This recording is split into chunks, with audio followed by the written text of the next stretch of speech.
Good morning बच्चों। Ninth class student.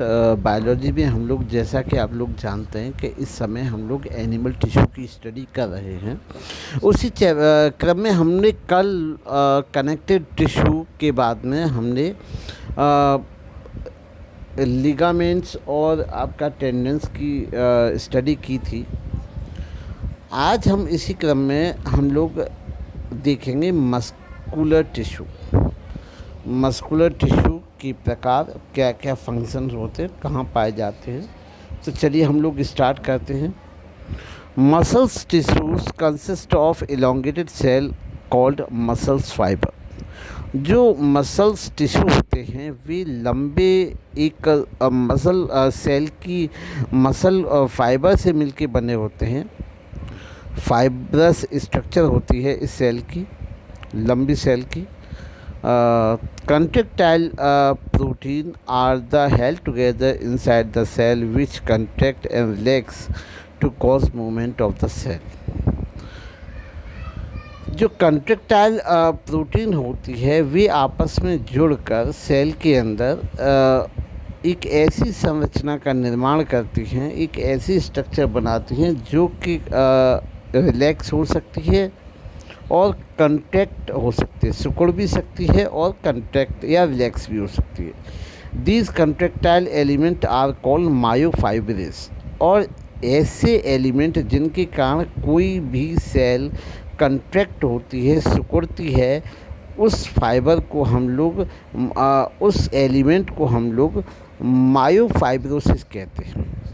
मायोफाइब्रोसिस कहते हैं। Thus muscles also contract and relax in definite direction। और ये कंट्रैक्शन और रिलैक्सेशन की जो प्रोसेस होती है वो एक डेफिनेट डायरेक्शन में होती है। Hence muscular tissue is an contractile tissue. तो इस प्रकार से हम लोग कह सकते हैं कि जो मस्कुलर टिश्यू होता है वो एक कंट्रैक्टाइल टिश्यू होता है, अर्थात जो कि कंप्रेस भी हो सकता है, एक्सपेंड भी कर सकता है। Muscles are responsible for locomotion of the organism. जो मसल्स होती हैं बॉडी के अंदर पाई जाती हैं वो मूवमेंट के लिए, किसी भी बॉडी के ऑर्गेनिज्म के मूवमेंट के लिए वही रिस्पॉन्सिबल होती हैं। Movement of the limbs, beating heart, motion of the blood vessels, movement of throw, alimentary canal and और other activity in the women. चाहे हम बात करें पैरों की मूवमेंट हो, चाहे हार्ट की बीटिंग हो, चाहे आपका ब्लड वेसल्स में ब्लड का मोशन हो, और किसी भी प्रकार की एलिमेंट्री कैनाल में कोई भी मोशन हो, इन मस्कुलर टिश्यू के द्वारा ही ये सब संभव हो पाता है। About 40% of human weight by weight is due to muscles. और लगभग जो ह्यूमन का वेट होता है लगभग उसमें से लगभग 40% का जो बॉडी वेट होता है वो बॉडी मसल्स का ही होता है। Muscles are necessary for the movement at all body weight due to the muscles. Muscles are necessary for the movement of all body parts, and these are three types of muscles make this possible। तो लगभग हम लोग कह सकते हैं कि locomotion, किसी भी प्रकार का चलना फिरना, ये सब मसल्स के द्वारा ही संभव हो पाता है, और जो कि अपनी बॉडी में लगभग 40% के आसपास टोटल वेट की होती हैं। तो मसल्स हम कह सकते हैं कि हमारी बॉडी में बहुत ज़्यादा इम्पोर्टेंट होती है। अगर हम इनके कैटेगरी की, इसको कैटेगराइज क्लासीफाई करने की बात करें तो हम लोग इनको लगभग 3 प्रकार से क्लासीफाई कर सकते हैं। इनको 3 प्रकार के हम लोग कह सकते हैं। Striated muscle fibre, number 2 non striated muscle fibre and cardiac muscle fibre. तो सबसे पहले हम लोग स्टार्ट करेंगे striated muscle fibre.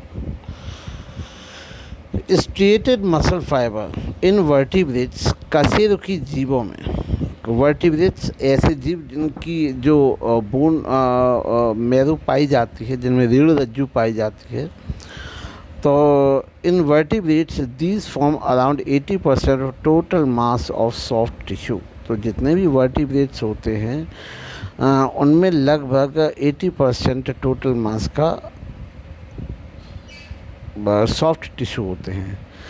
Their contraction and relaxation in the under control of the organism. Hence, these muscles are called voluntary muscles. अर्थात ऐसी muscles जो muscles होते हैं, मसल्स टिश्यू से मिलके बने होते हैं, जो सॉफ्ट टिश्यू होते हैं, तो उनका जो कंट्रैक्शन और जो रिलैक्सेशन होता है वो इन्हीं मसल्स के द्वारा होता है और ये ऐच्छिक क्रियाएं होती हैं. इसी कारण हम लोग वॉलेंट्री मसल्स कहते हैं, इनको हम वॉलेंट्री मसल्स कहते हैं. These are called striated due to presence of light and dark alternate striated bands over them. इनको स्ट्रेटेड कहा जाता है क्योंकि इनके ऊपर डार्क काफ़ी गहरे और हल्के स्ट्रेटेड बैंड मतलब एक प्रकार से धारी नुमा स्ट्रक्चर पाई जाती है. Striated muscles fibre are long cylindrical and narrow unbranched fibres having elongated nuclei due to close to periphery and non tapering ends. और इनके जो अगर मैं बात करूं कि स्ट्रेटेड मसल्स फाइबर लंबे होते हैं, सिलेंड्रिकल होते हैं और नैरो होते हैं, अनब्रांच्ड होते हैं और इलोंगेटेड लंबे न्यूक्लियाई के बने होते हैं जो कि सतह के पास स्थित होते हैं और इनके जो एंड होते हैं वो नॉन टैपरिंग होते हैं. The cells are encapsulated in plasma membrane sarcolemma. These occur in the limbs, tongues, esophagus, pharynx, diaphragm, face, eye, etc. They are called visceral striated muscles. तो इनका अगर मैं डिस्ट्रीब्यूशन की बात करूं, इनमें प्लाज्मा मेम्ब्रेन में सैक्रोलेमा के अंतर्गत आते हैं. तो इनकी अगर मैं बात करूं इनके प्राप्ति स्थान की ये कहाँ कहाँ पाए जाते हैं, तो इस प्रकार की जो और टिश्यू होते हैं, इस प्रकार की जो मसल्स होती हैं वो लिम्स पैरों में पाए जाते हैं, जीभ में पाए जाते हैं, ईसोफेगस में पाए जाते हैं, ईसोफेगस के अपर पार्ट में पाए जाते हैं, फेरिंग्स में पाए जाते हैं, डायफ्राम में पाए जाते हैं, फेस अर्थात चेहरे पर भी पाए जाते हैं और इनको हम विसरल स्ट्रेटेड मसल्स भी कहते हैं. The main function of the special striated muscles are locomotion in the organism and movement of the limb. इनकी सहायता से ऑर्गेनिज्म में मूवमेंट होता है. Inhalation and exhalation of movement of the limbs. और किसी भी प्रकार से हम लोग श्वास अंदर लेते हैं, श्वास को बाहर छोड़ते हैं, वो भी इस प्रकार की मसल्स के द्वारा संभव हो पाता है. Movement of the limbs, blinking of eyes, पलकों का झपकना, आई का बंद होना, voluntary action of the movement of the body. और जितने भी बॉडी के अंदर वॉलंटरी का मतलब होता है ऐच्छिक क्रियाएं, अर्थात हम जैसे चाहें वो कर सकते हैं, वो क्रियाएं ऐच्छिक होती हैं. जैसे सपोज़ कीजिए कि मैं अपना हाथ ऊपर उठाना चाहता हूं तो मैं अपने हाथ को ऊपर उठा सकता हूं. मैं अपने पैर को खींचता हूं पीछे तो मेरा पैर पीछे खींच सकता है. अर्थात जो क्रिया मेरी इच्छा के अनुरूप होती है उनको हम वॉलंटरी एक्शन कहते हैं. तो जितने भी वॉलंटरी एक्शन होते हैं वो स्ट्रेटेड मसल्स फाइबर के द्वारा होते हैं. चलिए अब हम लोग बात करते हैं नॉन स्ट्रेटेड मसल फाइबर की. तो ये काफ़ी स्मूथ होते हैं. They are called no striated and non striated muscles fibre क्योंकि ये इसमें किसी भी प्रकार का स्ट्रेसिएशन जो हमने बताया था, एक प्रकार की बैंड या धारी नुमा संरचना नहीं पाई जाती है जो कि अक्सर मसल फाइबर में देखी जाती है. Hence they are smooth muscles. तो ये स्मूथ मसल्स होते हैं. These are fibres in long spindle shape and tapering ends. और इनकी जो फाइबर्स होते हैं वो लंबे होते हैं, कुंडलित होते हैं, स्पिंडल शेप होते हैं और टैपिंग एंड वाले होते हैं. Nucleus occur at the centre of the each cell. प्रत्येक सेल के बीच में न्यूक्लियस पाया जाता है. Embedded in the sarcoplasm. तो ये और जो कि सैक्रोप्लाज्म के भीतर धसा हुआ होता है. Smooth muscles fiber occur in a bundle with myofibrils running obliquely through the cell. Smooth muscle fibre are involuntary. जो स्मूथ मसल्स फाइबर होते हैं उनकी जो प्रकृति होती है वो इनवॉलेंट्री होती है, अर्थात अनैच्छिक होती हैं। ऐसी क्रियाएं जिन पर हमारा कोई कंट्रोल नहीं होता, ऐसी क्रियाओं को हम इनवॉलेंट्री एक्शन कहते हैं। As they do not work at the will of animal, ये सभी क्रियाएं जो जीव है, जीव की इच्छा के अनुसार नहीं चलते। They work due to the response and generated from the stimulus due to the requirement of the body, और ये बॉडी की रिक्वायरमेंट के स्टिमुलस के अकॉर्डिंग चलती हैं, इच्छा के अकॉर्डिंग नहीं। दीज मसल्स में remain contracted for a long duration without getting fatigue, और ऐसी ये जो मसल होती हैं बिना थके हुए काफ़ी समय तक कार्य करती रहती हैं, unlike striated muscles fibre which get easily fatigue. और जबकि अगर हम बात करें स्ट्रेटेड मसल्स की, तो स्ट्रेटेड मसल्स होती हैं वो ज़्यादा लंबी समय तक काम नहीं कर सकती, वो क्या हो जाती हैं, वो थक जाती हैं। The smooth muscles fiber occur involves of visceral organs, alimentary canal, blood vessels, urinary bladder, iris, ciliary muscles of eye, skin, dermis, male genital tract, etc. तो जो स्मूथ मसल्स फाइबर होती हैं ये आपके विसरल ऑर्गन जैसे आपके elementary canal और आपकी blood vessels, element urinary bladder, iris, ciliary muscle, eye skin, dermis, male genital etcetera के अंतर्गत पाई जाती हैं। अगर इनके काम के बारे में बात करें तो movement of the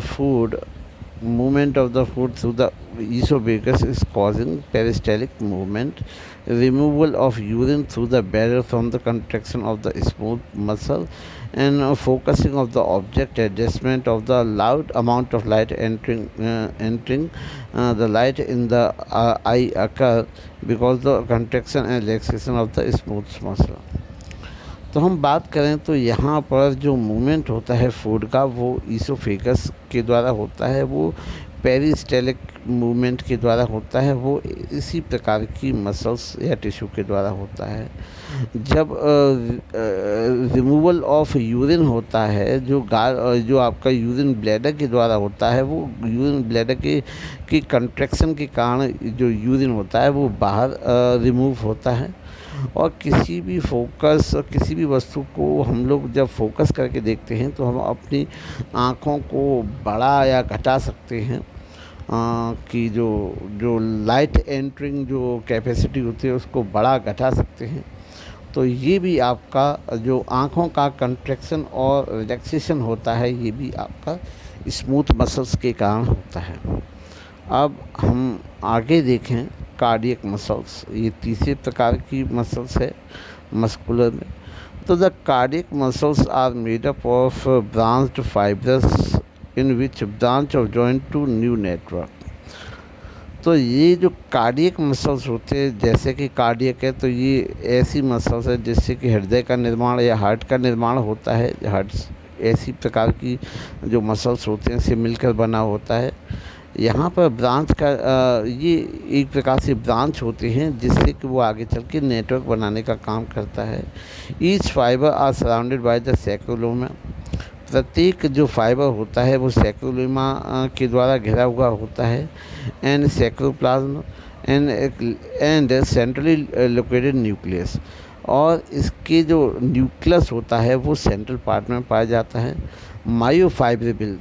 मायोफाइब्रिल्स जो मैंने बताया था कि जो कंट्रैक्टाइल एक प्रकार से एलिमेंट है जिसके कारण कोई भी मसल जो होती है, कोई भी मसल कंट्रैक्ट करती है, वो करती है आपका मायोफाइब्रिल्स के कारण। तो यहाँ पर हम लोग देखेंगे तो मायोफाइब्रिल्स है running longitudinally are seen. Cardiac muscles are no involuntary muscles having striation. जो कार्डियक मसल्स होती हैं वो इनवॉलेंट्री होती हैं, उनको वो अपनी इच्छाओं के अनुसार नहीं चलती। These occur in the walls of the heart continuous contractile and relax for the whole lifetime of the organism without getting fatigue। और ये इस प्रकार की ऐसी विशेष विशेष एक ऐसी मसल्स होते हैं जो जीवन भर बिना थके रिलैक्स और कंट्रैक्शन कर सकते हैं। This also occur in the pulmonary veins and superior vena कावा। और ये जो हम कह सकते हैं, ये जो मसल्स होते हैं पल्मोनरी वेन और सुपीरियर वीना कावा में भी पाए जाते हैं। Their main function is to pump the blood and out of the heart. इनका जो मुख्य काम होता है वो हार्ट को पंप करना और ब्लड को शरीर में फ्लो करवाना होता है। The cardiac muscles fibres are cylindrical and branched. और जो कार्डियक मसल्स के जो फाइबर्स होते हैं वो सिलेंड्रिकल और ब्रांच होते हैं। The join together to form network. ये आपस में मिलकर एक नेटवर्क का निर्माण करते हैं। The junction between two cells are called intercalated disc.